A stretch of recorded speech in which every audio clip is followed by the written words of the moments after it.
অনেকে প্রশ্ন করতেছেন যে ভাই, বর্তমানে আমি সৌদি আরব আছি, বর্তমানে আমি ওমান আছি, বর্তমানে আমি কাতার আছি, বা দুবাইতে আছি, বা আমি বাহরাইন আছি, বা আমি কুয়েত আছি, মালয়েশিয়া, সিঙ্গাপুর, বিভিন্ন দেশগুলোতে আমরা যারা প্রবাসী হিসাবে আছি।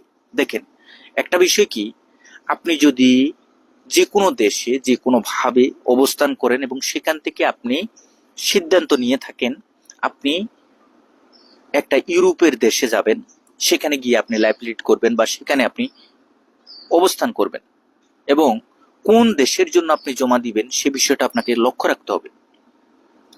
এই লক্ষ্য রাখার মাঝে আমরা ভুলটা করি।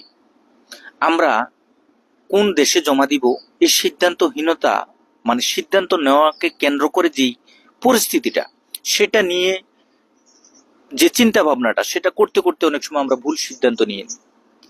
এই কাজটা করা যাবে না। আপনি যে দেশে আছেন সেই দেশ থেকে আসলে বর্তমানে কোন দেশের ভিসার রেশিওটা ভালো সেটা আপনাকে বুঝতে হবে।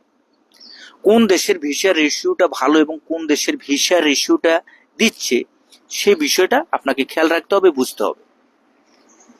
আপনি সৌদি আরব থেকে হাঙ্গেরির জন্য ভিসা হচ্ছে না, লিথুনিয়ার জন্য ভিসা হচ্ছে না, পোল্যান্ডের জন্য ভিসা হচ্ছে না, পর্তুগালের ফাইল জমা দিতে পারবেন, সাথে সাথে রোমানিয়ার ফাইল জমা দিতে পারবেন, সার্বিয়ার ফাইল জমা দিতে পারবেন।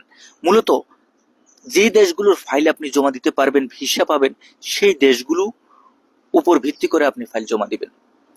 অন্যান্য যে সমস্ত দেশের ভিসা হচ্ছে না, আপনি সেই দেশের জন্য ফাইল জমা দিয়ে একটা পর্যায়ে যখন দেখবেন যে আপনার কাজ হচ্ছে না, তখন আপনি এজেন্সিকে দোষারোপ করবেন, বা আপনি নিজেকে নিজে দোষারোপ করবেন যে কেনই বা আমি সময়টা নষ্ট করলাম, কেনই বা আমি টাকা পয়সা নষ্ট করলাম, বা কেনই আমি এই দেশের জন্য জমা দিলাম, ভিসা তো হচ্ছে না।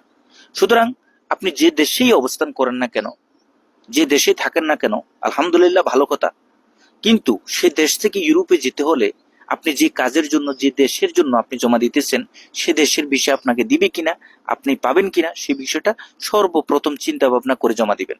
তাহলে দেখবেন অদূর ভবিষ্যতে বা ভবিষ্যতে কোনো এক সময় পরে যখন আপনি ফাইল সাবমিশন করে, ভিসা অ্যাপ্লিকেশন সাবমিশন করে ভিসার জন্য আবেদন করবেন, আলহামদুলিল্লাহ আপনি ভিসা পাবেন, এবং সেক্ষেত্রে আপনার কোথাও কোনো ভুল সিদ্ধান্ত থাকবে না। ধন্যবাদ।